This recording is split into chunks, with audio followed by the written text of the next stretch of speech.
You're not the best witness, nothing to lose. Hindi yung mga witnesses ni Ontiveros na lumalabas ay binabayaran. Kaya nga mamaya magpa-file kami ng ethics complaint laban kay Senator Ontiveros sa Senado. Nagiging pattern na po eh.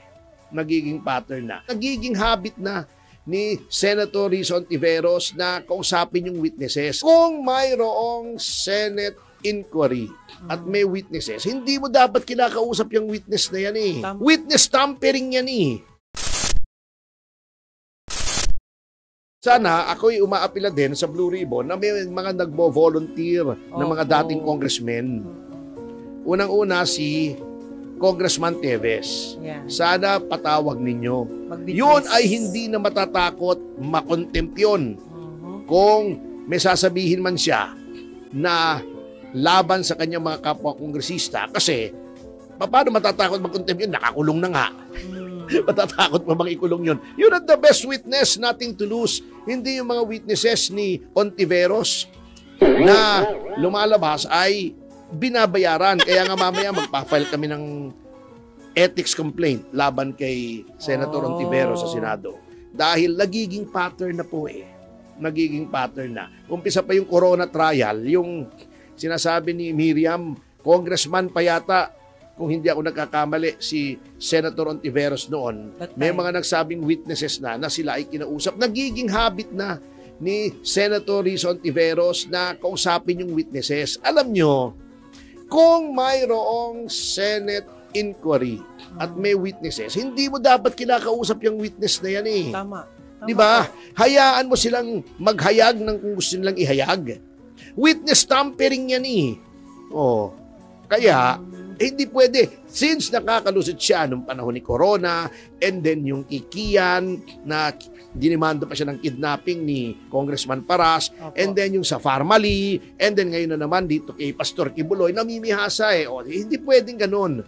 Ang nasisira, hindi lamang yung mga taong tinatarget niya by false witnesses, ngunit ang Senado. Nasisira ang reputasyon ng Senado kung may isang miyembro ang Senado na ganon. Pagkatapos, nagsasite pa ng jurisprudence na mali-mali. Hindi, namimihasa lang siya na maging bida. Yun nga eh. Pwede ka namang maging bida nang hindi ganon. Marami namang bida sa Senado. Hindi naman nagtatamper ng witnesses at hindi naman palpak ang sinasabi. Yun lang. Eto nga si Senator Lacson, may sinasabi ng mga kontraktor. Dapat tanong mo sinong district engineer ang nag-aprobahan nito. District engineer, suspended. Ganon. Pakita mo ang kamay na bakal. Yun ang maganda. Yun ang dapat, yun ang strong leadership. Ito bayag leadership. Mabagal na leadership. Bayag. Yun nga sinasabi ko dito kay Bonoan. Ang sinasabi niya, hindi daw siya involved. Ang sinasabi din ng iba na nagdedepensa sa kanya, baka hindi daw alam ni Bonoan, may problema ka. Kung di mo alam, they have no business being there kasi dapat ikaw ang hepe niyan eh. Kung may kakulakuhan dyan, dapat alam mo yan. Otherwise, para ano ka nandyan? Useless. Kahit yung sinasabi niya, delegated po yan sa regional engineer, sa district engineer, o delegated, pero dapat may oversight ka. Anong ginagawa mo dyan? Tama. Nagkakamot ng puwet sa opisina mo. Hindi pwede yan. Dapat yan ay kung may kahihiyan si Bonoan, on leave siya. Mag-leave muna siya. Kasi I do not think, command responsibility yan eh. Yes.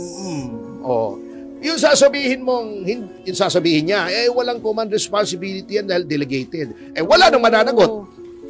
Wala nang mananagot. Wala nang, ba't may command responsibility pang doktrina? Di wala na, lahat na lang, hindi ako pipirma. Kayo bahala kayo dyan. Kayo ang sabit. Hindi pwedeng ganon. Kaya nga may oversight. Kaya nga yung may kasabihan, di ba? Si Roosevelt ba yun?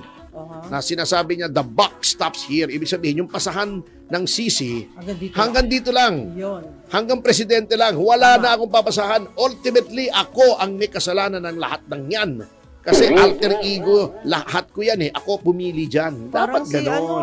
Si Tatay Digong yan Bago sasabihin niya, iniimbestigahan niya, pa-file niya ng kaso. Bakit ngayon lang? Hindi niya na-detect. Kailangan may magsabi pa sa kanya na may ghost project. Kailangan malunod pa mga tao at tumirik yung mga sasakyan. Magka-leptospirosis yung mga lumulusong sa baha bago niya filean. Mahina. Iyan ang problema kasi. Pag mahina ang presidente, hawa-hawa yan The president sets the tone. He sets the direction. Pag astig ang presidente, astig yung mga yan. Astig lahat. Oo, siyempre. Naknampating, alam mo, dapat talaga mag-leave na yan. Para naman. Kung wala rin lang gagawin, pahinga na po. Oo, pahinga na muna. Mamahinga na. Oras nyo. Huwag naman mamahinga. Hindi, pahinga lang. Pahinga. Pag mamahinga, baka hindi na magising. Ay, hindi naman. Huwag naman. Hindi, ayaw naman natin yan. Ay, yan. Actually, yan din ang panawagan ni Deputy Majority Floor Leader ng Senado na si J.V. Ejercito yan. The good one. Sabi niya, delikadesa lang. Opo. Sabi niya, hindi ko sinasabing may kinalaman siya. Baka nga. Although ako, duda talaga ako I want to give him the benefit of the doubt, but I doubt the benefit.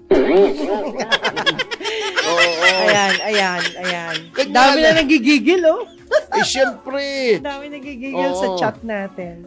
Lagay niyo si Palafox dyan. Ang dami magagaling na tao na gustong magsilbi. Si Palafox, si Magalong. Waste time, sir.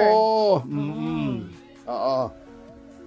So, kung ako si Bonoan talaga, para lang pakita my good faith, hands off po na ako dyan. I'm on leave. Tama. Oo. Tama. Imbestigahan nyo. Kung talagang wala siyang kinalaman, sabihin niya, pati ako, imbestigahan nyo. Magli-leave ako. Di ba? Magaling yung anak niya. Di ba yung anak nga niya, nagsalita na rin Sabi Ni niya Bonoan? Hindi po, anak ni Presidente Bongbong. Ay, oo. Yun, maganda yung naging impact nun. Yung bata. Sabi niya Hindi naman impacto. Hindi naman, pero attorney, nakakatawa na sinabi niya, hindi naman pwedeng kami mismo imbestigahan namin sarili namin. Tama siya. Kaya nga pinuri na natin si Sandro. Di ba? Pinupuri ko rin si Laila de Lima. Di ba? Di ba? Sabi ko, tama siya. Hindi dapat bakit magta-tricom na naman, di ba? Question niya. Don't waste time. Tayo naman parehas dito. Pag tama, pinupuri natin. At dapat kay Secretary, di ba ang may negosyo naman siya, yung bangus? Opo. Doon na muna siya. Oo nga. Kanya ba yun? Abunuhan niyo muna, sir. Abunuan mo na? Abunuan? Hindi ba kanya yon yung bangus? Yung bunuan bangus? Ayan, alam ko. Hindi yata kanya. Iba yata yun kapangalan. Ay, ambot sa imo, attorney. Ambot sa ibon lubot. Ay, nako. Ang gulo talaga nitong flood control. Pero para sa akin nga, ay lahat imbisigahan. Bakit alam mo, may nagsasabi tuloy, ewan ko kung totoo, hindi naman siguro, na kaya daw ayaw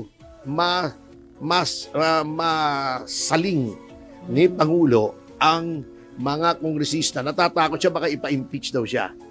Hostage ba ang ating Pangulo? Hindi naman. Hindi, kaya nga, hindi ako naniniwala, pero para sa akin, bakit ganon? Kasi di ba, lifestyle check daw. Etong hepe ng customs natin, sabi na niya agad, yung pinag-uutos na lifestyle check ng Pangulo, mahirap yan. Defeatist agad ang attitude. Yun agad ang attitude lagi niyang agad sinabi na niya, mabigat ang problema at ang mga kaharap natin ay mga smuggler na maraming resources. Hindi natin kaya. Anong klase naman? Yan ang sinasabi ko na kapag mahina ang leader, mahina rin yung mga tauhan. Ito sabi niya hindi akong nagmi-misquote. Iko-quote ko na ng mismong sinabi niya. Opo. Ayun, the problems inside the BOC. I-translate mo nga sa Tagalog. Oo. Para tayong nangangaral ng mga dalisay na ebanghelyo. The problems inside the Bureau of Customs. Ang problema po sa loob ng Bureau of Customs are really tremendous. Ay talagang katakot-takot. Tama. And this has been caused At ito ay nagkakahalaga through the years and the decades. na napakahabang panahon. Sabi niya, even as it is, Kahit kami, ganun din. we're confronted by powerful people Ay nilalabanan ng mga mas malaking tao behind smuggling activities. sa mga masasamang gawain. Yeah. We need resources to do our job, sabi Kailangan niya. namin ng budget para gawin ang trabaho namin. Hihingi pa ng budget no? Hihingi pa. We're up against groups of people Kami ay para sa mga taong masasama. Yan. Group of people na masasama. who have more resources and power than us. Yung may mga maraming pera na kagaya nila. Lalo Yeah. na nang higit sa amin. Yun, no? Ibig sabihin, sa madaling salita, Opo. 3 salita lang pwede niyang sabihin eh. Ano po Ang yun? dami pang paligoy-ligoy pa eh. Oh. Hindi ko kaya. Mag-resign ka na mo! Hindi naman, hindi ko kaya. Hindi ko kaya. Patay na tayo dyan. At sa notang yan mga kasama ay magbabalik ang Yes, yo, Topacio. pagkatapos sa mga commercial information advertisements matalasan palala hanap buhay just in news flash breaking news break at this moment just in at kung ano na mga tsurbahan nating oras 11:25 ng umaga.